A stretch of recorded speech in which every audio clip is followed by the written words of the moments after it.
विधानसभा चुनाव 2022 में भाजपा को शिकस्त देने के लिए अखिलेश यादव पूरा जोर लगा रहे हैं। छोटे दलों से लगातार गठबंधन किया जा रहा है। अब उस दल से भी गठबंधन का ऐलान हो गया है जिस पर पूरे प्रदेश की निगाहें थी।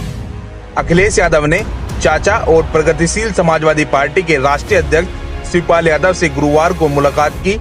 अखिलेश ने पैर छुए तो शिवपाल ने गले से लगाया। करीब 1 घंटे तक हुई मुलाकात में चुनाव को लेकर विभिन्न मुद्दों पर मंथन हुआ। 2017 के चुनाव से ठीक पहले चाचा भतीजा यानी शिवपाल अखिलेश में विवाद हो गया था। 2017 का चुनाव तो शिवपाल ने सपा से ही लड़ा था, लेकिन बाद में राह अलग हो गई थी। पिछले काफी समय से शिवपाल कह रहे थे कि गठबंधन की प्राथमिकता में सपा है और वह चाहते हैं कि मिलकर चुनाव लड़ें। अखिलेश भी कह रहे थे कि चाचा का पूरा सम्मान होगा, लेकिन बात आगे नहीं बढ़ रही थी। चर्चा थी कि गठबंधन होना मुश्किल है, लेकिन गुरुवार को सभी चर्चाओं पर विराम लग गया। अब बात करते हैं कि अखिलेश को इस गठबंधन से क्या फायदा होने वाला है। शिवपाल यादव इस स्थिति में तो कतई नहीं थे कि अकेले चुनाव लड़कर अच्छा प्रदर्शन कर पाते, लेकिन यह भी सच है कि उनकी पार्टी को जो भी वोट मिलता वह सपा के लिए नुकसानदायक होता।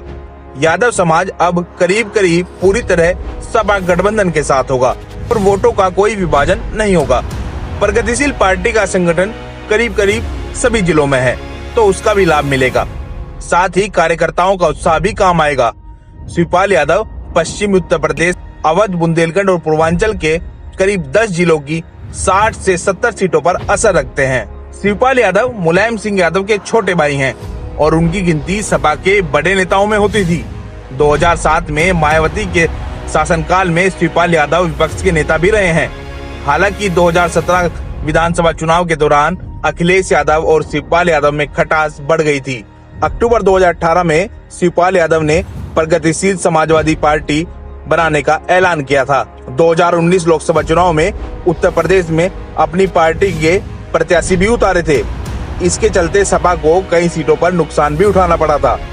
हालांकि इस बारे में कम ही लोग जानते हैं कि पिछले दिनों हुए जिला पंचायत के चुनाव में इटावा जिले में सपा और प्रसपा का गठबंधन था। शिवपाल यादव के कई नेताओं ने सपा समर्थित उम्मीदवार के तौर पर चुनाव लड़ा था। वहीं भाजपा ने अब अपनी रणनीति में बदलाव किया है। पहले कहा जा रहा था कि 100 से भी अधिक विधायकों के टिकट कटेंगे, लेकिन पार्टी को महसूस हुआ कि बड़ी संख्या में टिकट काटने से कहीं नुकसान न उठाना पड़े। ऐसे में उन्हीं विधायकों के टिकट कटेंगे जिनका परफॉर्मेंस बेहद खराब रहा है।